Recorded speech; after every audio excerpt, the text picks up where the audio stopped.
This season of the Creative Piano Teaching Podcast is proudly brought to you by Sheet Music Plus. Every time I give a piece of advice, and I have an actual sheet in front of me, and they have a pen, and every time, and we have it make a point system. So every time I give a piece of advice, they get a point, and every time I give them feedback, I get a point, and whoever wins gets the chocolate at the end. So nice. You could do the same for you. Every time I say good, the student gets a point. Gets a point. I like it. I like it.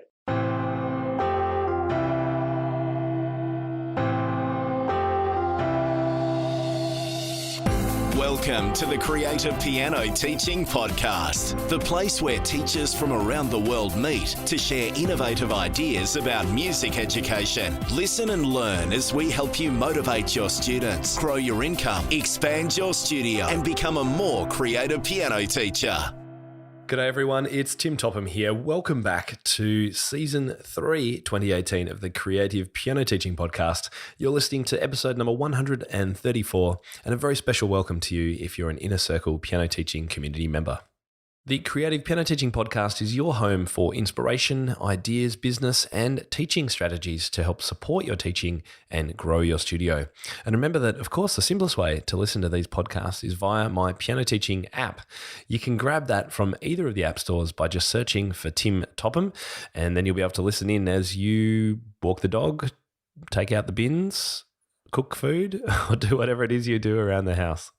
In today's episode, we're diving into the topic of professional development for piano teachers, kind of like what you're doing right now by listening to this show. We'll be talking about the changing landscape of teacher training and exploring how to get help if you're interested in completing a diploma provided by one of the exam boards. Today's show notes and full transcript and all our links are now available at timtopham.com/episode 134. My guests today are the directors and co-founders of The Curious Piano Teachers, an online company that provides teaching and learning resources for piano teachers. Together, they have over 50 years of piano teaching experience, and for the last 10 years have specialized in piano teacher training. Dr. Sally Cathcart was awarded a PhD from the Institute of Education, University College London in 2013, where she conducted the first comprehensive study of UK piano teachers. She is a principal tutor on the Piano Teachers course and is a consultant for the ABRSM and the Voices Foundation. Sally is also the founder of the Oxford Piano Group, where pianists come together to meet and share experiences. My second guest is Sharon Mark-Teggart. She achieved a Masters of Music Education with Distinction in 2007. After working also on the Piano Teachers course as a principal tutor, she established Avoco, a music education organisation in Northern Ireland that specialises in piano teacher training. Since 2012, Sharon has delivered associate and licentiate teaching diploma courses to groups of piano teachers. Welcome to the show, Sally and Sharon, particularly at 6 a.m. in the morning. You guys rock. Well, it's a lovely, bright, sunny morning over here in where I am. I don't know where Sharon is, so it certainly helps. It's a bit cloudier in Ireland, but no, hey, we're getting a good early start to the day, Tim. Sounds good. Well, it's a little bit chilly over here. Nothing like England or Ireland gets, but it's our winter, so I'm kind of rugging up as much as I can. Now, look, it was delightful to obviously meet you guys finally at Music Expo in London earlier this year, as you're both doing just such great things for piano teachers around the world. So it's been really good to connect with you and finally get you on the podcast. I've wanted to do this for so long, and I've been really bad at organising it, but we've got there now. So firstly, how did you guys come to be working together? Okay, I think I'll go with this one. Really fascinating, actually. Sally and I, first of all, met back in 2003 at the University of Reading, where I was a student. And so Sally was my master's supervisor, and that's how we first of all met. Uh-huh. And then kind of fast forward after I'd finished my master's, and we worked together on the piano teachers course at the Purcell School for a couple of years as a principal tutor, and then I got married and I set up Avoco, which again was basically an organisation that was training piano teachers in Northern Ireland. And I remember it so well. Sally came over and she was doing a workshop for me, and I think we had missed the connection since the kind of master's piano teachers course. I know I certainly had. And at that point, it was kind of having these ideas of what can we do online. And so, as you may have seen, Tim, in the stuff that we send out, it all started in a little coffee shop in a place called Newcastle, which is where the mountains of Mourne sweep down to the sea just off the Irish coast. And in a little coffee shop there, and we got chatting, and that was kind of essentially where the Curious Piano Teachers was the whole idea. I mean, not all of the hard work happened there, I can say that. But that's kind of how it all came about. So yeah, an interesting story. On hard work, as a fellow membership site owner, I know just how hard you guys are working. We all work really, really hard. But it comes across in the passion and the videos that you do and all that kind of stuff. Sally, did Sharon get the story right? Yeah. No, she's just about right on that one. I must say I didn't realise, Sharon, that you'd been at the piano teachers course, and that's how you met initially, and been to the Purcell School this year. I could picture exactly what you were doing. Yeah. Yeah, and of course that was with Lucinda Mackworth-Young, who I know has also been on your podcast, and I think Graham's also been on with you, Tim. So Graham Fitch, etc. But Sharon was a tutor with us for 2 or 3 years, weren't you? I would go to say that Lucinda was the one who really actually spurred me to get out and into working with teachers. I would go to say, I mean, she was the one who I worked, probably because I was just at that stage, I had finished as a student, and I think they wanted a student perspective, and that was when the piano teachers course was at that stage then moving to the Purcell School, and everything was changing, and a year was taken to just kind of recreate the curriculum. And I was invited on as kind of someone with a student's perspective. And at the end of that year, Lucinda said, "No, I think you should come on and just do this." And it was it was as far in at the deep end as you could imagine. But it's just been such a journey, and the journey continues. It's fabulous. Yeah, we all love Lucinda. She's so good. Yeah. What were you going to say, Sally? I was just going to say, and as you know, Tim, because you spent that evening or 2 days there with us back in, when was it, February, wasn't it? And down the pub. I think it's a very special course, actually. I think the residential nature of it, bringing people together. I certainly think I am.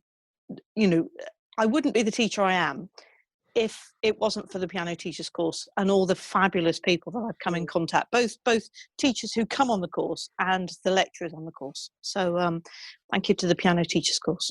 Yeah, absolutely. And happy to put a plug in for those that course, and we'll pop a link in the show notes too. Fantastic, because enrollment is open. Very good. It's very unique too. As you say, I don't know of any piano teachers course that's residential in that same way, and there's something about that community that builds when you stay overnight with people and go to the pub, as you say. I think it's great. So now you guys call yourselves the Curious Piano Teachers. How did this moniker come about? Well, I think that's my responsibility, really, because what Sharon didn't say about our little story is that when I went over to Newcastle, I was just coming to the end of my PhD, so I decided in 2009 to do a PhD. Just because I could, as you do.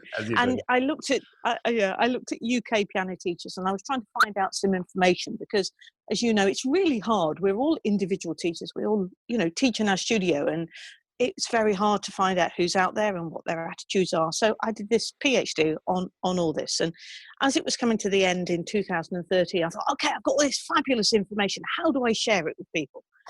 I should write a blog. And actually, I think the name Curious came out of something that Sharon had done with her Evoco.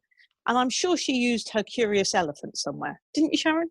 Yeah, it was in my pop-up. Yeah, just the word Curious, And when I was trying to think of a name for my blog, I thought, I like this word Curious. I think I'm going to be the Curious Piano Teacher.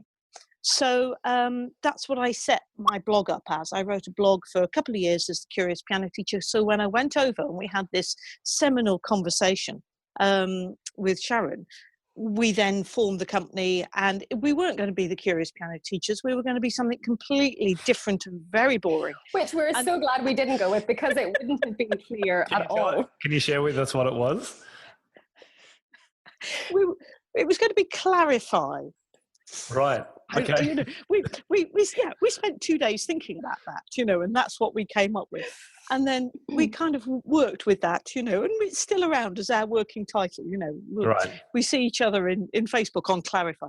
But, you know, sort of 4 or 5 months down the line of developing, I said to Sharon one day, I said, you know, we can't be Clarify. We've got to be the Curious Piano Teachers. Yeah, the idea was that we were going to be kind of clarifying things for piano teachers, making it more clear. We just then realized as a title, though, it was going to muddy the waters completely. Yeah, it sounds like some kind of acne cream or something. I'm not. I think it works. So well done. We're glad we didn't use it. Absolutely. Now, you're obviously both very experienced piano teachers, presenters, you know, the works. But can you give us a little peek into a week in the life or a day in the life of how you spend your time these days? How do you split it up, and how much teaching are you still doing? Sharon, maybe you go first. Yeah. I mean, yes, teaching is a very vital part of what we do. We do have our own private studios. We work in those.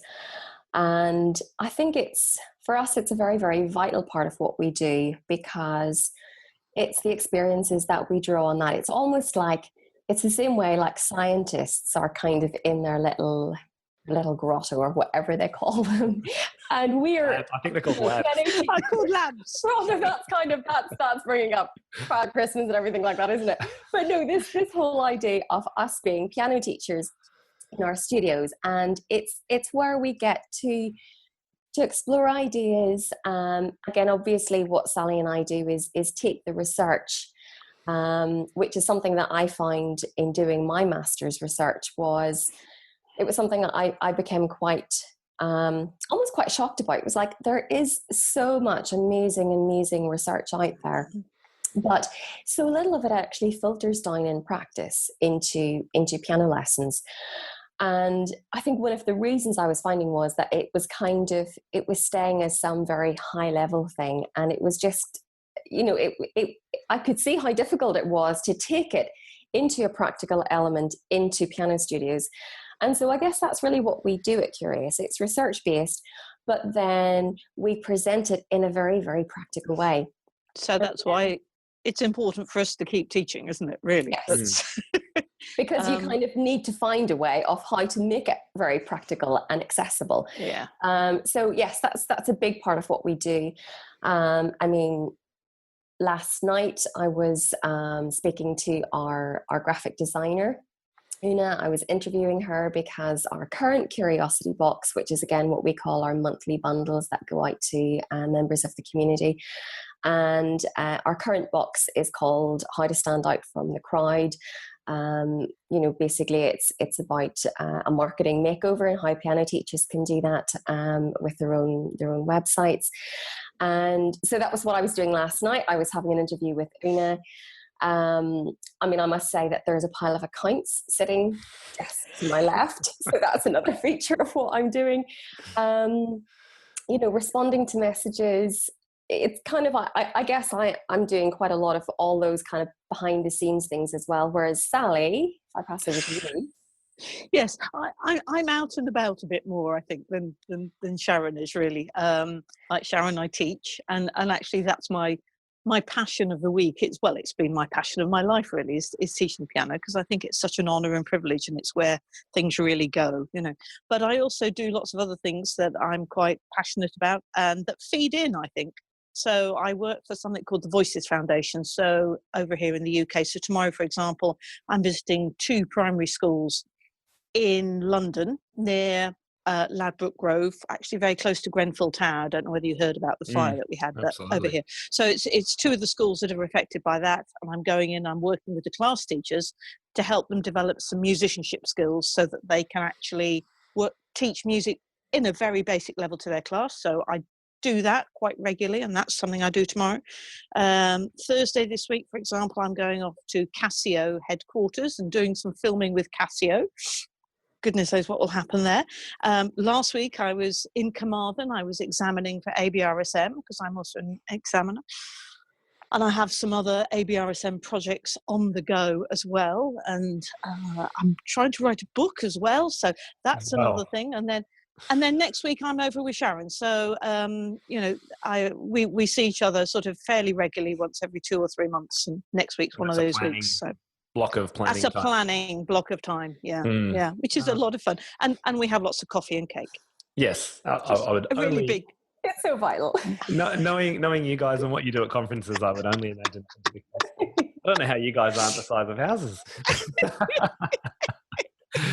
So I wanted to chat today about professional development because you've got this great diploma course that you have aligned with the ABRSM syllabus, and I'd like to find out a bit more about that. But how do you feel the landscape for PD, professional development, has changed for piano teachers over the last few years? Because I think it's a bit different now than it would have been maybe even 10 years ago. It absolutely is, Tim, and I'm just going to go back to my PhD again, because one of the questions I asked was about professional development and the problems that people came up with. I said, what are the issues preventing you from getting your professional development? And it was distance, money and time. They couldn't travel, they hadn't got enough money, and they didn't have the time that they could spare to go and do it. And I think, today with the internet and with online services like yourself and like us and Facebook groups, and I know, we can talk about all this, but I think it's just exploded. People who are connected on the internet are coming out of their individual little teaching studios a bit and saying there is a big world. There are other people who have exactly the same problems as they do. So I think it has changed quite a lot. I think there's a lot more stuff available for people. Yeah, absolutely. And certainly I think Facebook has had a big impact on that, hasn't it? People are far less feeling isolated because with one click, bang, you can have a conversation with people. Yeah, absolutely. And I think if you are a Facebook user, then you can almost ask any question as long as you're brave enough to ask it, let's say. Right. Yeah. And depending on the group, depending on the answer you get. Yeah, that's right. Yeah. And I'm sure, like you find in your inner circle, in our community, people can literally ask any question because they know it's a really safe place to do so. And they won't get shot down. Yeah. Some of the stuff you see on Facebook groups is really it's sad. It's just tragic. It is sad. Yeah. Because people are just trying to do their best. So I think as well, the other thing just to kind of quickly mention is that when we meet members, we know that another thing that, people who kind of don't necessarily comment in groups, but they're clearly reading a lot of the comments as well. So it's not to say they're actually actively involved in the posts, but they're getting help and support by just being there and reading the comments. That's right. So what are some of your favourite topics to write, blog, present, do Facebook Lives about at the moment? What do you think is really critical for teachers? Well, I think something that we've both been involved in quite a lot since we actually set up Curious Piano Teachers, that we've had as an ongoing theme, and actually it was our theme in June, is this idea of giving feedback in lessons. So how do you respond to a pupil? Here we are, we have 30 minutes, 40 minutes, whatever. The pupil comes in, plays something, what do you say to that pupil? And the immediate response is to tend to want to give advice. And advice isn't always the best way forward. In fact, it's rarely the best way forward, but it's our kind of default. So we've been looking at this whole idea of how you can give advice, what questions you can ask instead, and how to give feedback rather than have your advice monster, as we call it, how to tame your advice monster. So that's been a lot of fun that we've had, hasn't it, Sharon? Yeah, it's been, looking at the whole topic, we started out the 1st December, so December 2015, we looked at it for the first, and then we came back to it in June 2016. We came back to it in June 2017, and we're here again. And Sally and I did have a conversation to say, have we exhausted this? We dug into it, and kind of after a 90-minute conversation, we just thought, oh gosh, there is just so much more in this. So it's something that, again, we realize how much of a struggle it can be in lessons, because when we video our own lessons, that's Sally and I, we realize, how well and alive our advice monster can be. And where it is, essentially when we're giving too much advice in lessons, it's that thing of, typically there's a 30-minute lesson. Well, between lessons, there's 10,050 minutes. So if we're giving too much advice in lessons, the problem is that our students are going home and they're needing to practice without us over their shoulder. So if we're giving them too much help and too much advice, the problem is, are they knowing what to do? And that really that's the problem. And it's making sure that we're giving them feedback and we're giving them support in ways that they can be independent learners. And I mean, the other really fascinating thing is, again, understanding the different types of questions. And it's that thing that unless you know about what the different types of questions are, you don't know where you are with lessons. So we've broken it down into 7-8 different categories, and where you've got for example, your skinny questions, which are basically your closed questions, the sort of questions that students get to just answer yes or no to. And that kind of goes then right to the opposite end of the spectrum, where you've got metacognitive questions. And that's where you're really getting the student to reflect. And of course, like anything, it's a balance, because in our last webinar with our members, we were digging into this. And I was sharing how with one of my students, I was asking too many metacognitive questions in the lesson. Rather than that being a good thing, she was just like phasing out of it. It was just like, you were making me think way too hard, Sharon. So it's like anything, it's getting a balance. But it's been a really fascinating topic to dig into. And I think with this Curiosity Box, we've been giving teachers pathways so that they kind of can identify whereabouts they are on the journey. And then, they have different packages of things that they can go to.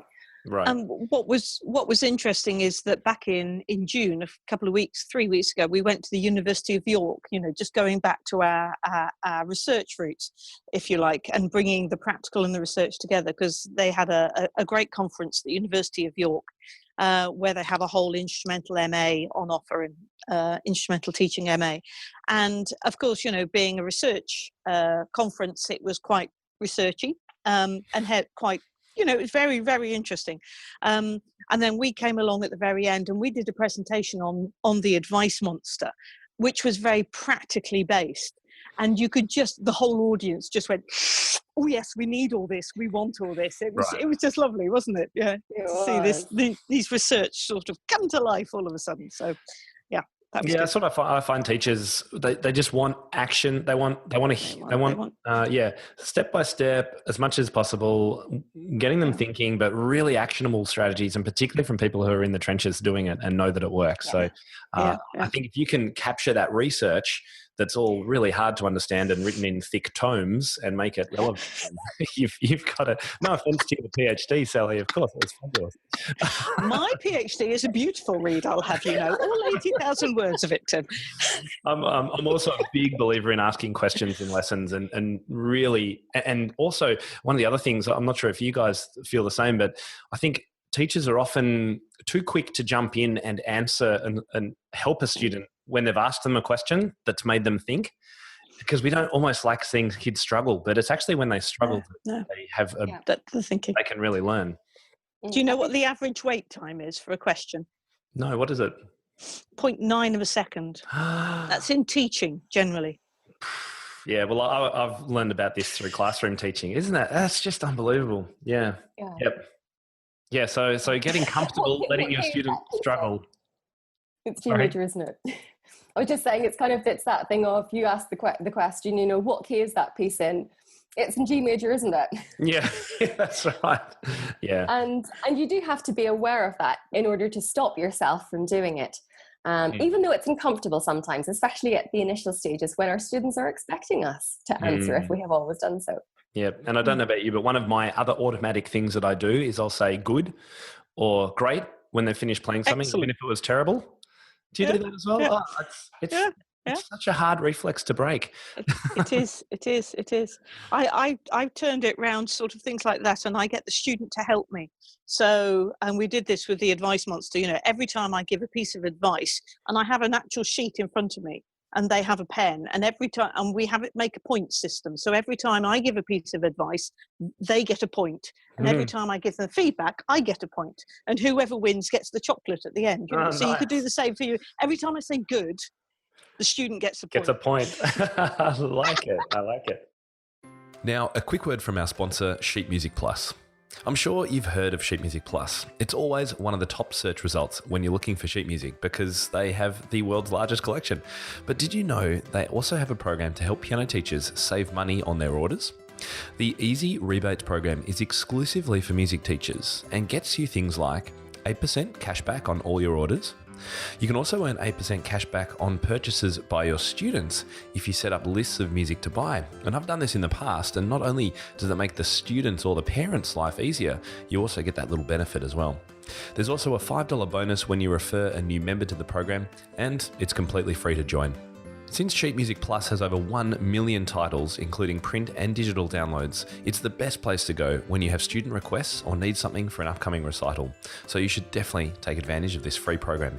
Go to sheetmusicplus.com/easyrebates, EASYREBATES, to find out more and sign up today. As I mentioned before, you've released this new course recently. In fact, I think you've done it once before, but you can clear this up anyway. But it's about helping teachers pass their ABRSM diploma, I think. So how does it work? Give us the background. Okay, so shall I start off, Sharon? It's an online course for both the DIP ABRSM and the ATCL, so the Associate of Trinity College London. So right. This is the second year that we've run it. It's an online course, although this particular year we have got a live element to it as well, in that we've got 3 live days, because we recognise how important it is, actually, the live situation. You know, we had Curious Live back in February, and that really brought it home to us. Gosh, yes, live stuff really, really matters here. You know, there's nothing. The internet is great, but there's nothing like personal connection, is there, for getting everybody really fired up? Yeah. So what we've done is we've looked at the course, and we actually say it's a course for teaching for life. It's not just for a diploma. People can come and do their diplomas with it as well, and that's the ultimate aim. But actually, if they don't get there, they will find their teaching has transformed anyhow, and we know that that's the case, don't we, Sharon? Shall I hand over to you there? Yeah. So this is something that back with Evoco was something I was doing. It was basically where you're taking a syllabus and looking at how you can help teachers achieve a qualification, because it was something I was quite aware of, that sometimes teachers, they kind of feel that in order to be doing a course, they kind of will like to get something. I guess we all do at the end of it. So if you're kind of doing something where you know that you're going to get an accredited diploma at the end of it, it's just so much more of an incentive. And even looking back to the reason that I did my postgraduate diploma and master's, yes, I was frustrated with my teaching and I did want solutions, but I was also really quite desperate for a piece of paper. Now, by the time I had finished my master's, you know, if someone had torn it up and kind of said, you know, actually you don't have it, it really wouldn't have mattered, because the value was actually in the skills that I had learned. I mean, I took on reflection, and that was such an important thing. So it's kind of, it's a way of also getting people on the bus, because of course, when you get them on the bus, they realize, actually, wow, this is not just about the piece of paper at the end. This is about my everyday teaching, and how I can improve and develop, and how I can actually raise my levels of confidence. Because we all know that when we feel more confident in what we're doing, it's just such a more lovely place to be. Right. So again, the idea is where it's taking a syllabus and turning it into, again, almost like more like a curriculum. So Sally and I, back in 2016, took a couple of days just outside Dublin, and we kind of brainstormed the whole thing. We came up with 8 modules. The first 4 modules are, again, kind of in tandem. It doesn't matter whether students are doing the ATCL or the DIP ABRSM, they're kind of like the core modules. So the first module is looking at, you know, the core philosophy, and looking at kind of your own influences and how that's impacting on your own teaching. The second module is where you're looking at basically other people's teaching. You're going and you're observing lessons, not to be the kind of like the piano teacher inspector, but to kind of pull again ideas of going, oh, I love that idea. I can use that in my teaching. This can benefit me in that way. Because again, it's something that the research is showing that there isn't, as piano teachers, we don't observe piano lessons enough. And again, that's obviously something that we do quite a lot of curious piano teachers in the curiosity boxes, is again putting in those examples of where you're actually seeing good practice. And then you've got a case study, and then it's kind of looking at the whole broad spectrum of stuff. So that's kind of the core modules. And then it gets a lot more exam specific. So modules 5, 6, 7, and 8 is where it kind of divides. So if you're on the Trinity route, you kind of go with, again, a certain 4 modules, and then the other with the DIP ABRSM. But it's been very exciting. I mean, we did pilot it back a couple of years ago, and then we're running another course. So this is actually the students that we'll be intaking this September is going to be our 3rd course. Right. We've kind of just marketed it a lot more this particular year. And the other thing we have done is we have created a Facebook group for people who want to find out more, because it is that thing of where you put out a brochure, but it's nice for people who are interested in finding out more. Again, just to kind of come onto a Facebook group, because we know that it's a great way of we can share videos, people can get to know us as tutors on the course as well. What's the Facebook group you've created? So the Facebook group, again, we can give you a link to that, but basically it's a Facebook group that is it's free for everyone. So again, all piano teachers can request to join this group, but it's where we have basically what do they search for to be able to join up to it? Yes, I was going to say it's something like the Curious Diploma Workshop group. Okay. Well, we'll put a link in the show notes anyway. That's nice and vague, isn't it? We should have had that name. Find it. I mean, it sounds like a massive amount of work that you guys have put in to do this. But if going by the Australian Exam Board's equivalent is anything to go by, then it is so important to have something to help you, because these, I don't know why the exam board seem to make them so difficult, or just, I don't know, hard to follow along with. But it's the same here in Australia, and the AMB put their hand up and said, yeah, it is really hard. And I think they know that it needs updating. A lot of these syllabuses are quite old too. Why don't you feel ABRSM and Trinity have done this themselves? They are, we know for sure that they're the awarding bodies. So there is then naturally a bit of a problem if they are also running a course for something that they award the qualification for. So that's why it's kind of, it's more neutral ground to have someone else deliver the course of that sense. Yeah. And so can people around the world join it, or is this really, I mean, I guess you've got the live component, so they couldn't join that, but can someone in Australia join this course? Yeah, we've actually had someone, Donna on our pilot course, again, is from Australia.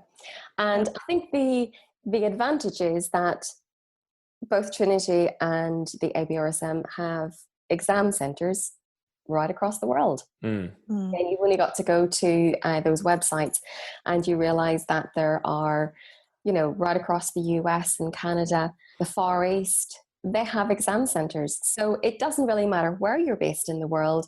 There is probably an exam centre which is kind of probably at the most a short flight away. Right. Yeah. And this year we know we've got a couple of people who signed up from Singapore, for example. So definitely, the live component is complimentary anyhow. You don't pay extra for that. That is very much something that we have offered. And of course, if you want to make the commitment and come in, then that's just great, absolutely great. But we shall, you will get full delivery of everything else, even if you can't make that. Great. And so it's a year-long process, I think, September to June-ish. 15 bit longer. months. A bit longer. Okay. Yes. And what's the Those cost really- for a piano teacher? Okay, so there are two different options. So there is a guided study option and a self-study option. So, I mean, for example, at the minute I have a couple of case studies waiting to be marked. So again, people who want us to, again, with the written work, they want us to read that and to give, again, feedback on that. That's an option. So cost is self-study, which is, again, if you just literally want the online content, but you're happy that you don't kind of have a tutor, which is Right. either Sally or myself. You can pay for it in full, which is £1,500, or there's also the option to pay for it in 4 installments. So that's £1,700, but again, it's split over. It's kind of, it's over the 15 months. It's really well spread out. Guided study, again, because there is that contact. It's where we're reading assignments, we're providing written feedback. There are coaching, really, isn't it? calls. It is, yes. We are. So for payment in full, it's £2,700, and then for 4 installments, it's £2,900. So it works out just that little bit more if you want to pay for installments. But we kind of feel that just gives the right sort of balance for people who maybe want to just, they just, looking at a syllabus is not enough. They want a little bit more guidance.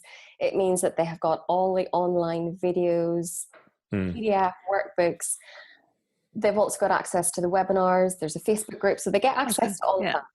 And they're put into we do have webinars for every single module, or several webinars for some of the longer modules, and obviously they're part of a bigger group who are doing it at the same time, so they can have buddies and partner, people that they can talk to about things, and they can try their presentations out to each other, and they can record them and stuff like that. So there's a lot going on actually to keep them occupied. And we change the study groups as well, don't we, Sharon? So that we put them in study groups for each module, but each time the study group will change, so that you get to work with a different set of people each time.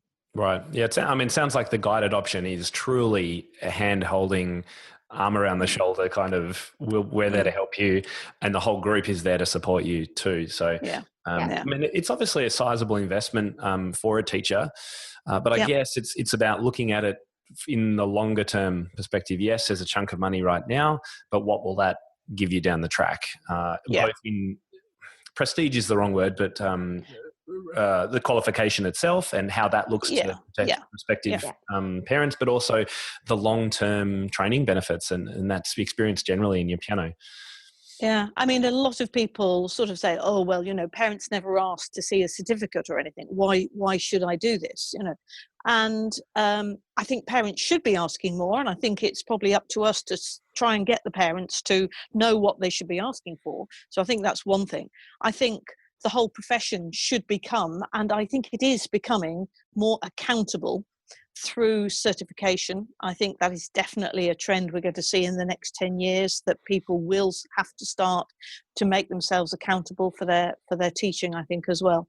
And I think it just gives you, the teacher, confidence and validity, to stand up. We see all these conversations about parents, don't we? Oh, the parents are telling me this and the parents are telling me that. Parents loom large in all of our lives. And I think it gives you the confidence to actually say, okay, I know what the best way forward is here. Let's discuss, but actually this is the way we're going to go, rather than just sort of give in to the parents all the time.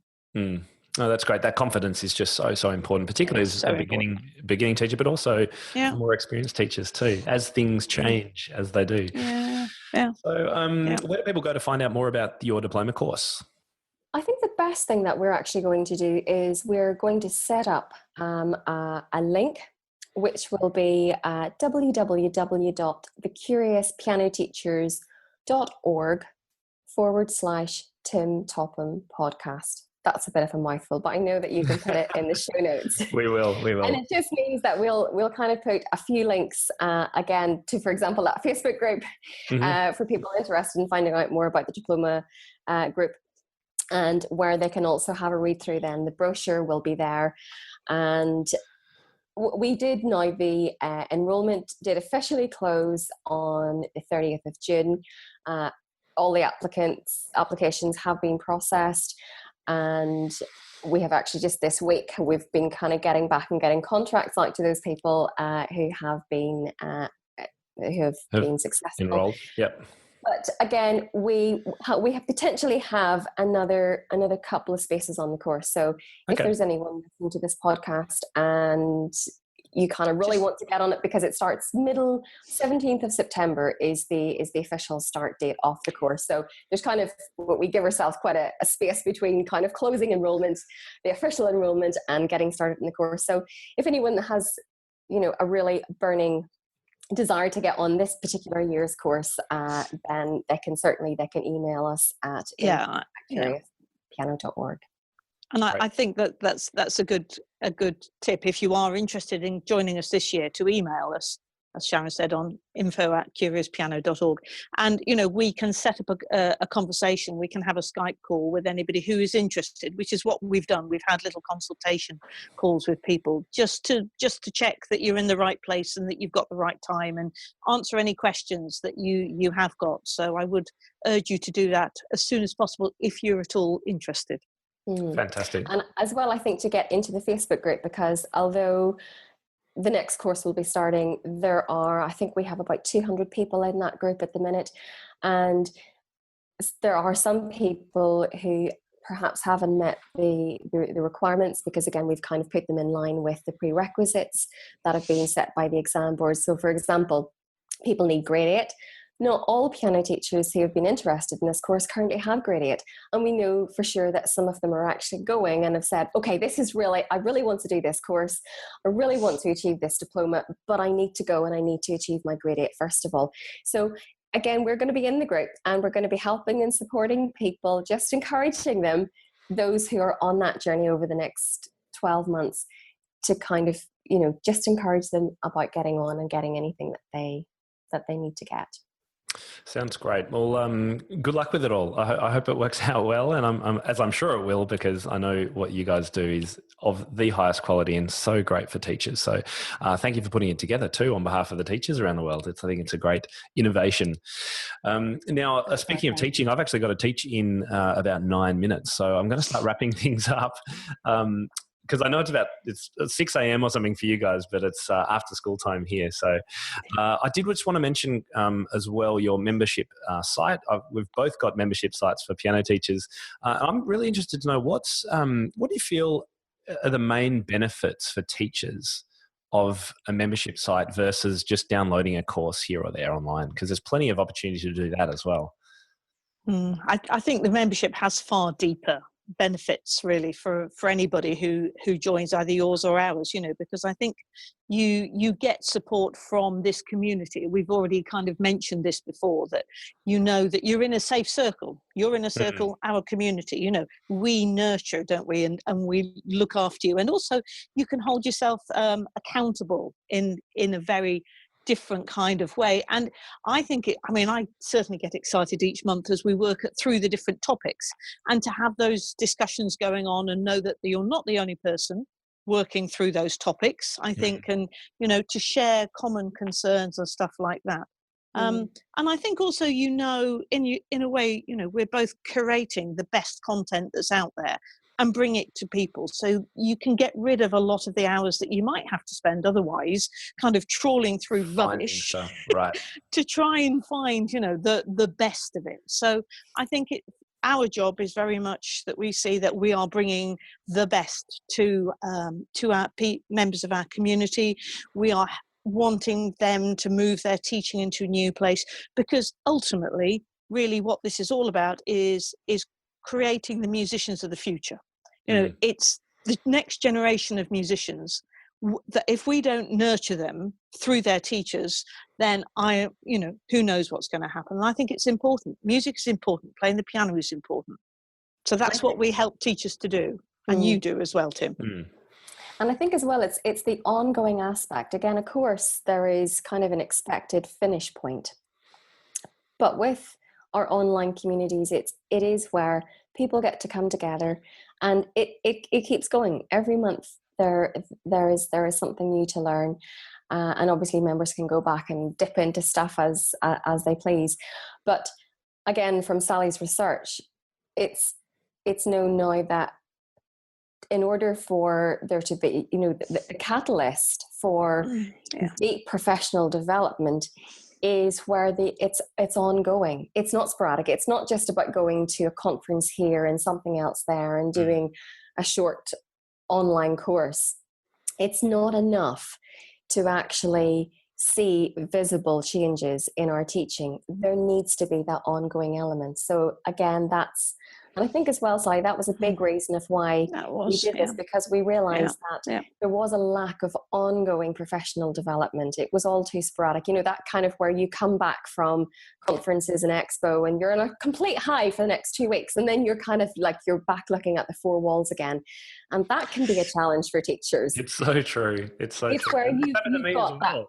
I can get some great idea from an amazing speaker, and then you go back to your old habits. It's too easy to do. Yeah. So I'm glad Sharon mentioned that word catalyst, because I think that is one of the key things about these on our online offerings, is that they act as catalysts to help people move forward with their teaching. And I think as well, just to maybe say in closing about Sally, maybe you want to say something about the 4 pillars. Because I think it's where, again, this ongoing element allows us to look at lots of different elements that we are needing to consider as piano teachers. Yeah, because people tend to think about themselves as a piano teacher, and I think there are four pillars to that. We are pianists, and that is probably the most important thing to be pianists and to be nurturing ourselves as pianists. Then there's our teaching skills. They're also important. But actually, before we're pianists, we're all musicians. So we have to develop our musical skills as well. And that's different from just developing pianist skills. And then, of course, you have to put your business hat on. So there are these 4 pillars, I think. And in the community, what we try and do is work on those 4 areas to a greater or lesser extent throughout the year. Hence, this month we're doing something all about your website, which is clearly having your business hat on. And last month was all about was about feedback. So there we were looking at the teaching thing. We're looking at pedaling, I think, with in October. So there you go on to the piano bit. So there are all these different areas that we have to address, really. And isn't it awesome to be able to stand on the sidelines and cheer teachers on as they make great progress? Yeah. Doing something they've never tried before. That's what gives me the biggest thrill. It's when they write to you and they say, I've just done this, and you go, oh yes, come on, exactly. Yeah, let's share that with everyone else too. Yeah, and my parents are really noticing the difference, with the children wanting to practice at home, and that is a result. That's a definite result. Yeah. No, well, look, it's been absolutely wonderful to speak with you guys. I'm so glad we got worked out the times that would suit us both. Thanks a million for coming on the call today, particularly at 6 a.m. You're rock stars. Well, thank you, Tim, for asking us. We've really, really loved it, and we do appreciate this. Yeah, it's great to talk to you again, actually. Yeah, it's good. So thank we you. should do it more often. So to find out more about these 2 fabulous people, thecuriouspianoteachers.org. Have I got that right? Yep, you have. And you'll find all the links and things that we've been talking about today on the show notes. Until next time, I'll sign off. Thanks again, ladies, and speak to you soon. Thanks, Tim. Bye. Thanks. Bye. I hope you enjoyed that interview with Sally and Sharon today. And remember that if you like the thought of being cheered on from the sidelines while you set up and achieve all your studio teaching and business goals, then the Inner Circle community is there to support you. So I think the big takeaway from today is that if you are interested in getting your teaching diploma, the exam boards don't tend to provide that much help They kind of put the assessment out there and you can achieve it if you want to, but you really need support from people. And so I think that's why Sharon and Sally have done such a great job in creating some kind of supportive material and group and community around teachers who would like to achieve these but don't really know where to get started. So definitely check out their resources. And if you're over here in Australia and interested in diploma courses, then do have a listen to some of my earlier podcasts when we actually focused on the AMEB diplomas and how you can achieve those here in Australia. It was great to spend time with New Zealand teachers this week in Auckland, and we're still working hard on our lead sheet course with the fantastic Forrest Kinney. Now, I don't know if you've actually heard about this yet. If you've been joining some of my Facebook Lives, you'll know that Forrest will be joining us. He is creating an absolutely comprehensive course about lead sheets for us, and will be joining me on a live webinar at the end of this month. So next week, I'll give you some more information about exactly how you can get signed up for that, because I can tell you, he is a superstar. If you haven't come across Forrest Kinney's work before, give him a bit of a Google between now and when we next catch up and find out more about him and all the great resources he puts out. I can't wait to spend some time with him and share that with you on our webinar. So next week on the podcast, we're talking Instagram. And it's something that I've been asked a lot of questions about online. I obviously have an Instagram channel. Many of you listening probably do, but some of you probably don't know whether there's any point or why you should, or perhaps don't even really get what Instagram actually is. So if you have ever wondered whether it's worth spending time on Instagram, how it works, how to streamline processes and schedule posts, what works and what doesn't, and if you've generally wondered whether you can actually get more students through having an Instagram profile, then next week is the episode for you. I've got a very special guest on who knows all about this, and we'll be unpacking it in detail. I'm Tim Topham, and this is the Creative Piano Teaching Podcast. Thank you so much for listening. Ladies and gentlemen, that will conclude this evening's entertainment. Oh, thank you. Thanks for listening to the Creative Piano Teaching Podcast. We'd love to help take your teaching to the next level as a member of our supportive community. Use the coupon Piano Podcast for $100 off an annual membership of Tim's Inner Circle today. To find out more, head to timtopham.com/community.